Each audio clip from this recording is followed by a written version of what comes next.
안녕하십니까, 공약 강사 지창입니다.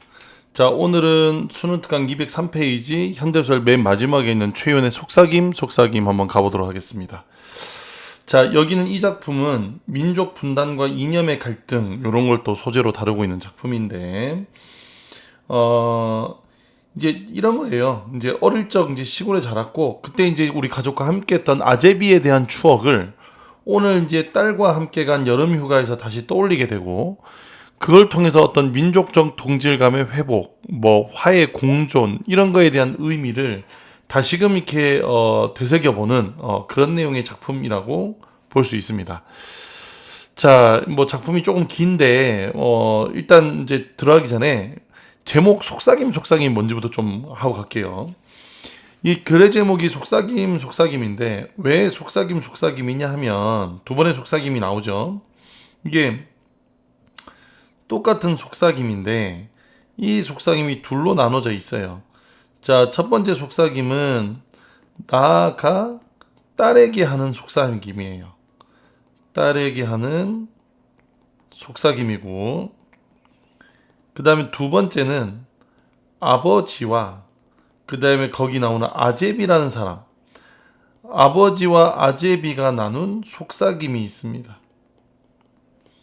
자, 이게 이제 각각 이야기하자면 여기는 이 아제비와 아버지가 나눈 속삭임은 결국 이념을 초월하여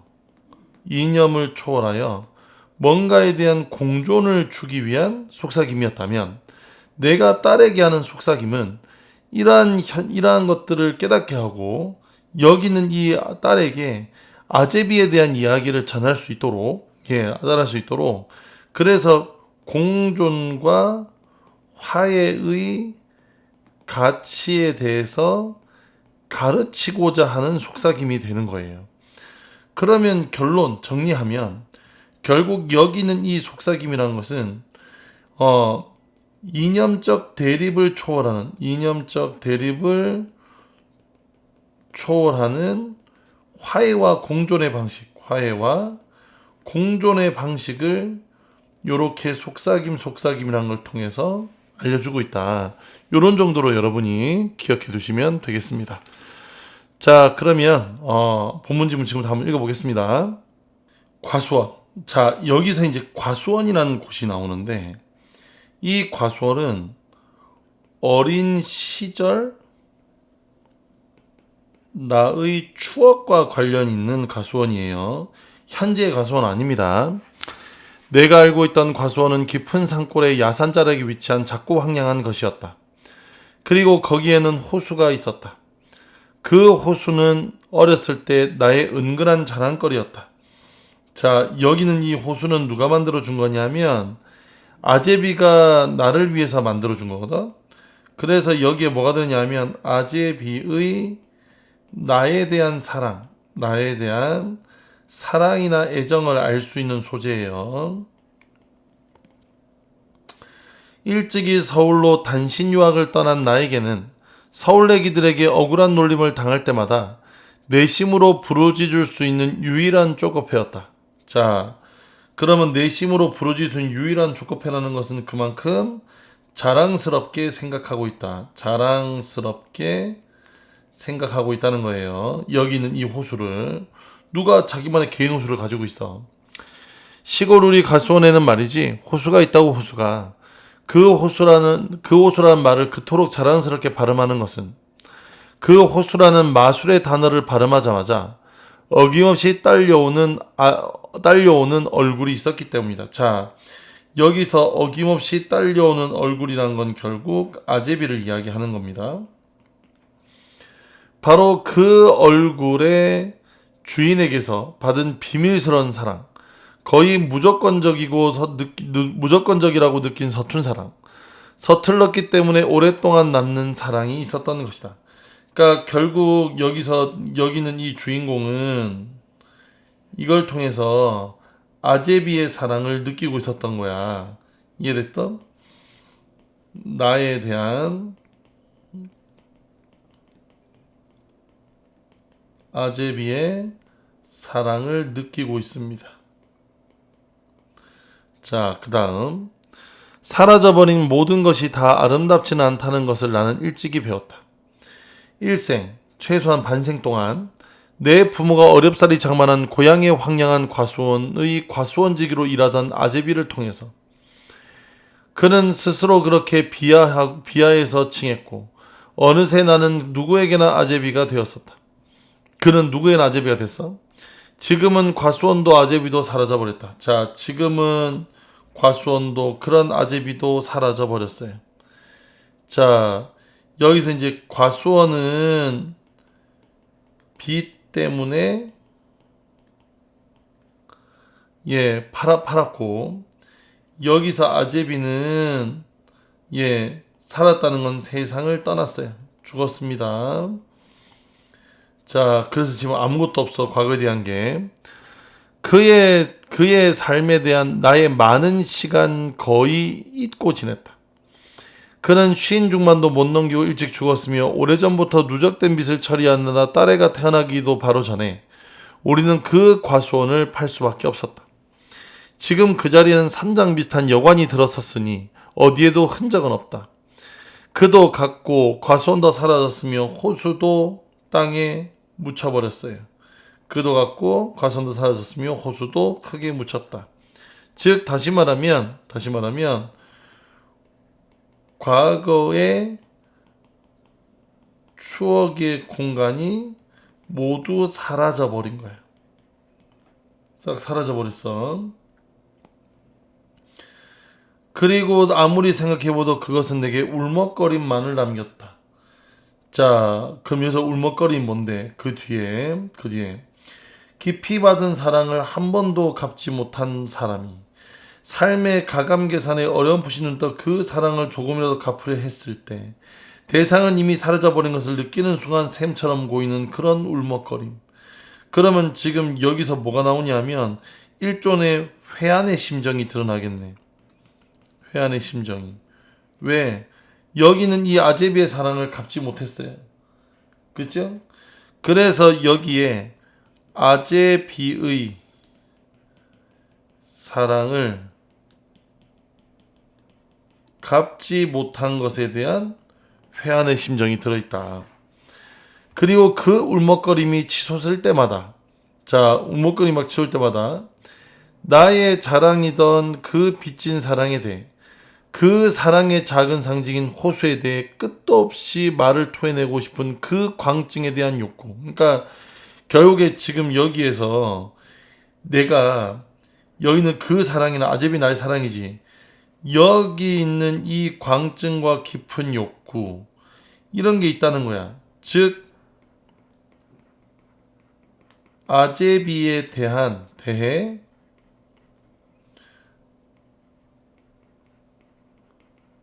끝없이 말하고 싶어. 그러나 나는 아무에게도 그 이야기를 끝까지 모두 말해본 적이 없다. 자, 나의 욕구는 있지만 말해본 적이 없어요. 요렇게 욕구와 대비가 되겠지, 그지? 왜냐하면 여기서 끝까지 하지 못했어. 지금까지 아제비 얘기를 다 하지 못했다고. 남편도 내게 그토록 중요했던 과수원을 팔 때 나만큼은 아니더라도 나를 위로할 만큼 충분히 슬픔을 표시했고 그를 만났을 때는 이미 저상이 된 지 오래된 과수원직 아저씨의 존재에 대해 들을 만큼 들었다. 그렇지만 한 사람의 삶에 대해 그가 알지 못했던 누군가에게 모두를 이야기해야 한다는 것은 얼마나 많은 조바심을 자아내는가 말이다. 처음부터 하나하나 설명해야 되는 참을성이 내게는 없었다. 그건 그러니까 불가능한 것이었다.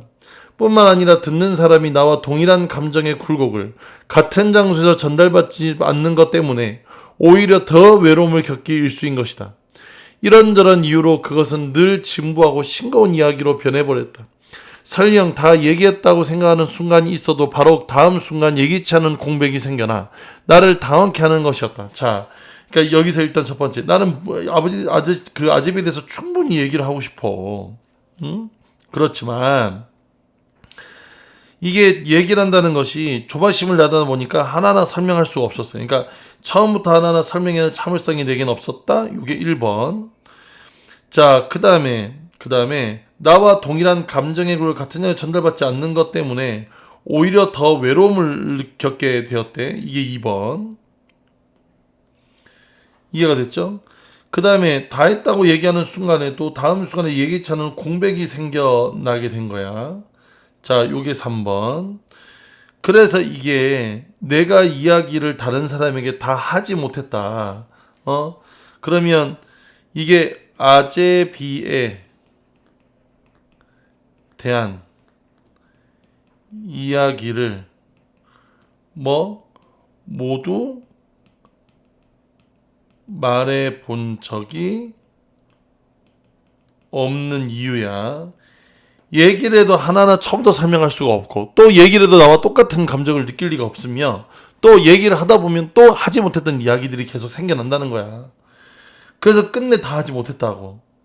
이 사람에 대한 이야기를. 내가 의식적으로 무엇을 감지하기 전에 때로는 커튼의 미동 때문에, 때로는 화초의 그림자 때문에, 자주 아무것도 아닌 어떤 것에 부추겨서 얘의 울먹거림이 나도 모르게 심장에서 목구멍으로 울거져 나올 때면 나는 난감해진다. 그러니까 여기에서 커튼의 미동, 화초의 그림자, 이런 것들이 내가 과거를 떠올리게 되는 이유인데, 과거를 떠올리는 계기인데 그냥 이건 뭔가 특별한 계기가 아닌 거야. 특별하지 않아요. 그러니까 이 말은 자, 그럼 이 말은 괄호치면 안 될 것 같고, 자, 이 말은 결국 일상 속에서 매우 쉽게 떠올린다는 거야. 그냥 일상적인 일인 거예요. 그냥 쉽게 떠올리는 거예요. 자주 아무것도 아닌 어떤 것에 부추겨져 이렇게 막 우는 거야. 그냥 그 과수원의 이야기는, 아제비의 이런 이야기를 어떤 어조로 말해야 하는 것일까? 자, 아제비의 이런 이야기를 어떤 어조로 말해야 하는 것일까? 자, 여기서부터 그 가수원의 이야기는, 아제비의 이런 이야기는 도대체 어떤 어조로 말해야 되냐 이거예요. 즉, 이야기를 전달할 적절한 방법을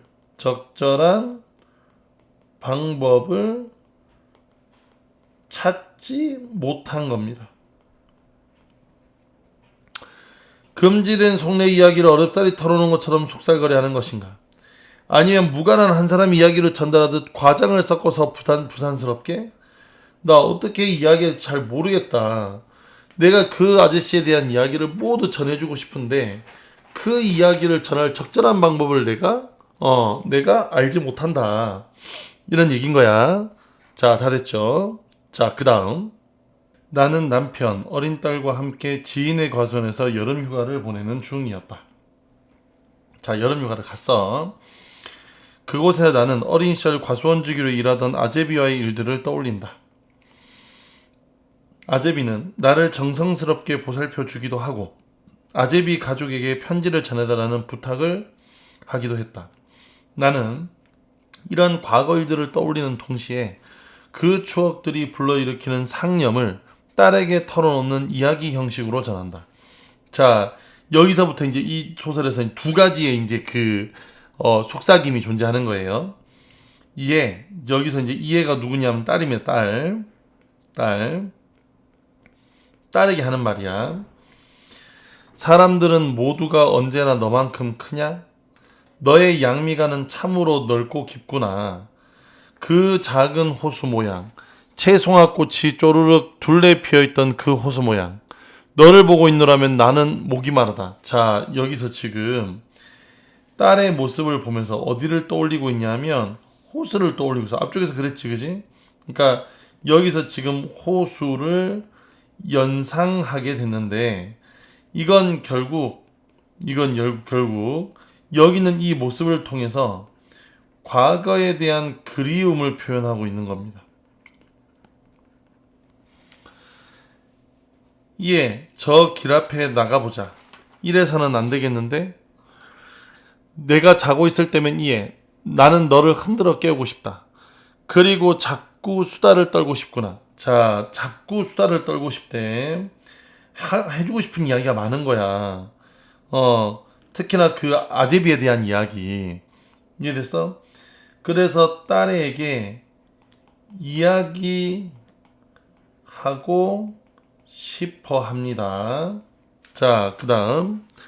그래, 옛날 옛적에 사람들이 모두 평화로이 잠드는 사이에 말이지.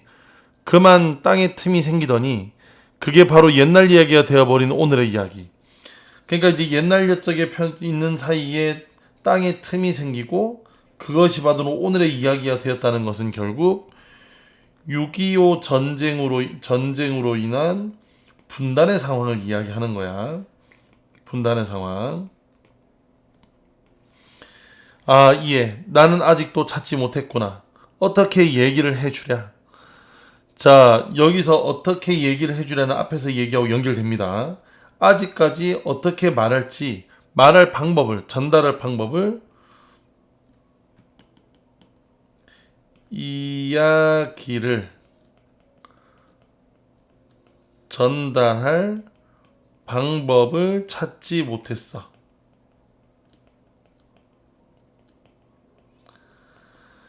폭풍의 이야기로 아니면 가벼운 봄비의 이야기로 그것도 아니면 지금처럼 피웅피웅 내리박히는 여름 햇살의 이야기로 어떤 걸로 말을 잘 모르겠다는 거야. 한때 남로당 고위 간부였던 그는 사형이 선고된 도망자였다. 자, 이게 아제비의 정체예요. 이게 아제비의 정체. 아제비는 이런 사람이야. 그는 고위 간부 자격으로 월북의 기회를 엿보며 도피해 있다가 검거되었고 검거되어 송환되던 중 도망하였다. 동행하지 못하도록 동행하던 호송자들이 소지품과 의복을 빼앗아 놓은 상태에서 하룻밤을 나던 중 그는 기적적으로 도망간 것이다. 검은 몇 날의 밤을 말처럼 집어타고 한 과수원 속으로 영원히. 자, 여기서 과수원은 아버지가 운영하던 그 과수원을 이야기하는 거예요. 그래서 지금 여기는 이 첫 번째 문단은 여기는 이 아제비가 우리 집 과수원으로 오게 된 경위를 요약적으로 제시해 준 거야. 이런 일 때 이렇게 왔다. 우리 집에 이렇게 오게 되었다. 이거예요. 아버지에 이어 그의 장례를 치러 시골집에 내려갔을 때 지쳐있는 어머님의 입에서 당신도 모르게 넋두리처럼 흘러나오던 말들이었다. 자, 지쳐있던 어머니의 입에서 당신도 모르게 넋두리처럼 흘러나온 말들. 자, 이 말은 또 무슨 말이냐면, 자, 이런 거야. 결국 여기서 아제비의 정체를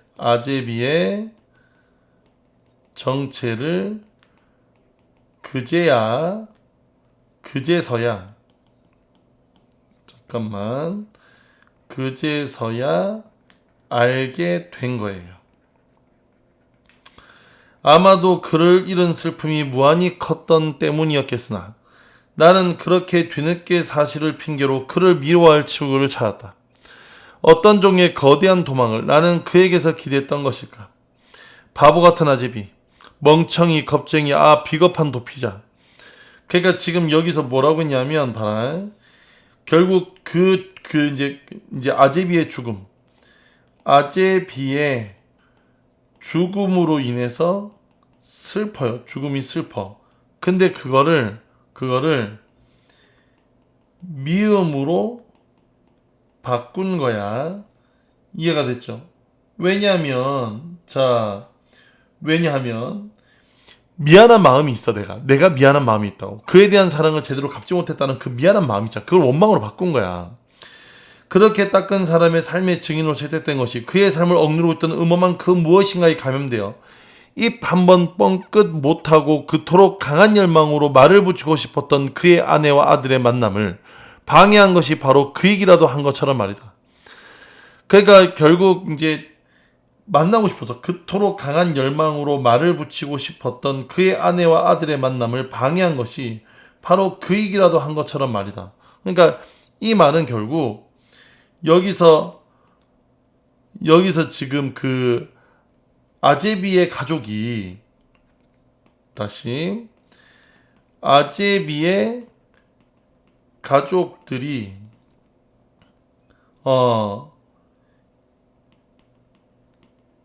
남한에 있었지만 제대로 못 만난 거야. 그 얘기하는 겁니다. 이상하게 꼬인 감정의 매듭이었다. 그렇지. 왜냐하면 도망간 사이였으니까 가족을 만날 수가 없잖아. 가족이 위험해지니까요. 당신의 남편 그리고 아버지가 저기 야산자락에 살고 있다고 한 번도 외쳐보지 못하고 그의 편지 심부름한 것이 미치도록 미웠던 것이다. 그러니까 여기서 그냥 가서 데리고 오면 되는데 편지만 전해주도록 시켰다 이거야. 그를 열렬히 미워하면서 조금씩 나의 슬픔이 진정되었다고나 할까. 그 미움의 기간은 다행히도 그리 길지 않았다. 그러니까 이런 거야. 그의 아내와 아들에게 말을 붙이고 싶었지만 편지를 전해주라고 시키기만 한 거예요. 그러니까 왜 그랬나 싶었는데 알고 보니 이런 거였어. 그래서 이제 밉다고 하지만 사실은 미안한 마음이 큰 거지. 이해가 됐죠? 그가 간 후 한참이 지나 이미 야산으로 변해버린 가수원을 정리하기 위해 내려갔다. 인력도 달렸거니와 무엇보다 오래된 아버지 투병으로 진빚 감당에 팔려나간 과수원에 방책을 만들어 벌써 남자 30명이 와서 일하고 있었다. 나는 딸의 출산을 얼마 남겨놓고 있지 않은 때였다. 과수원의 길이 곧게 뻗어가는 게 보이는 호숫가에 앉아서 난 다시도 못 보게 될 낯익은 풍경들을 하나하나에 나의 애정이란 어린 시설을 나누어 주었다. 그러니까 이제 결국 이제 여기 있는 이곳을 다 없애기로 한 거예요. 이해가 됐죠? 여기서 다 없애기로 한 거야. 그러니까 과거의 추억들이 모두 사라지게 되는 거지. 이해가 됐니? 그래서 여기 다시 한번 정리하면 일단은 다시는 못 보게 될 낯익은 풍경들이라는 것은 결국 여기는 이 주변의 호수 풍경을 이야기하는 거예요. 호수 풍경을 이야기하는 거고 하나하나의 나의 애정어린 시선을 주었다는 건 기억하려고 노력하는 거잖아. 화수원은 황폐했어도 내게는 평화였다. 설령 그것이 어느 날 없어진다고 해도 그 안에서 일어나는 일을 알고 있는 무언의 동반자인 나무들은 내일에 다가올 걱정에는 무관심한 채 느면하게 푸른 하늘에 미세한 실핏줄을 그리고 있었다. 그러니까 지금 여기에서 그 안에서 일어나는 일을 알고 있는 무언의 동반자인 나무들은 즉 여기는 이 자신과 동일시 되어 있는 대상이 되겠고요. 이해가 됐죠? 그 다음에 푸른 하늘에 미세한 실핏줄을 그리고 있다는데 이건 앙상한 나뭇가지를 이양합니다. 앙상한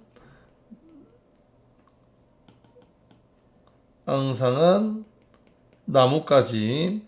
잎이 다진 가을이었다. 가을이니까. 자, 그래서 그때 모습 보고 있는 거예요.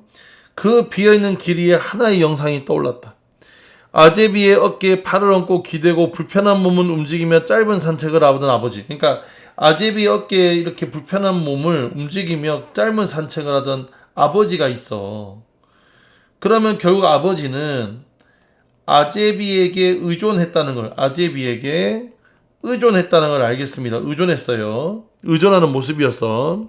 자, 그 다음. 그 옆에 그림자처럼 긴 아제비의 모습이었다. 그들은 늘 할 말이 많았다. 자, 그들은 늘 할 말이 많았어. 말을 엄청 주고받았다 이거야. 그러면 결국 여기는 이 두 사람 사이의 대화 있죠. 그죠? 여기는 이 대화.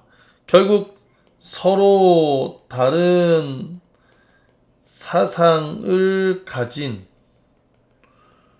두 사람 간의 여기는 이 대화는 두 사람 간의 이 대화를 통해 서로 이해하고 갈등이 해소되었다고 볼 수 있지요. 단 둘이서 나는 그럴 때 그들이 제일 아름다웠다고 생각한다. 왜? 싸우지 않았으니까. 이해됐죠?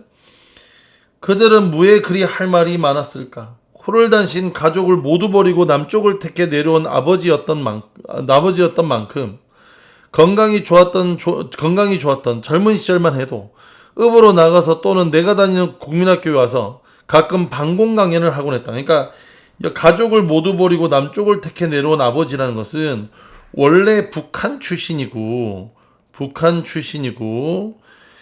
결국 여기 있는 이 북한의 체제에 대해서 불만을 가지고 있던 분이었어. 그래서 방공 강연, 공산당이 싫어요 강연을 했단 말이지. 모든 사람이 고개를 끄덕여 주어 내 어깨를 으쓱하게 한 강연들이었다.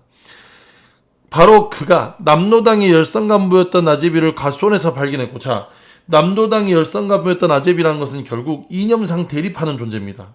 이념상 대립하는 존재예요.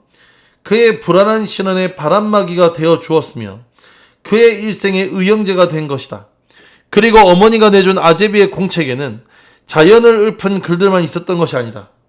거기에는 잘 알아볼 수 없을 정도로 흑여 쓴 글씨긴 하지만 그가 일생 동안 붙잡고 있던 생각들이 두서없이 채워져 있었다. 자, 그가 지금 여기에서 그가 일생 동안 붙잡고 있던 그 생각들은 결국 사회주의 사상입니다.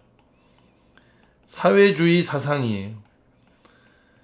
자, 그 말은 무슨 말이냐면, 자, 그 뒤에 어떻게든 그는 변하지 않은 채로 일생을 살았던 것 같고, 여기는 이 말은 본인 스스로가 뭐 한다고 신념에 변함이 없었어. 신념의 변화가 없는 상태. 그러니까 지금 이 사람은 사회주의 좋아하는 거지. 그것을 아버지나 어머니한테 그다지 숨겼던 것 같지도 않다. 상식으로는 설명되지 않은 일들이 그 이전에 혹은 그것을 뛰어넘은 어떤 곳에 그들의 삶과 함께 위치해 있었던 것이다. 그러니까 이게 이제 왜냐하면 이게 상식적으로 설명이 안 돼. 왜냐하면 두 사람은 이념 차이가 너무 다르니까. 과수원의 사방에 그들의 속삭임이 있었다. 그들은 근본적으로 가지고 있는 차이가 끝도 없는 속삭임을 만들었던 것일까. 지금 여기에서 그들이 근본적으로 지니고 있는 차이가 끝도 없는 속삭임을 만들었던 것일까. 자, 이 말은 무슨 말이냐면 결국 대화를 통해